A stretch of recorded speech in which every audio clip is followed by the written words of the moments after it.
Today we're going to learn how to connect your Apple device to your 718 and use Apple CarPlay.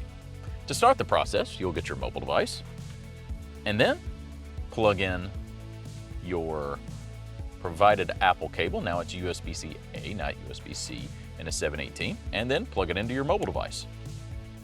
As soon as that happens, you'll of course get a charging, and here on the screen it'll ask you, would you like to use your iPhone as CarPlay or an iPod? Let's use Apple CarPlay. And if you would like to have it not ask this again, you can check that, but we're not going to for this video. Select Apple CarPlay, and now it's asking when Apple CarPlay is active, would you like for it to exchange data between the vehicle and the phone?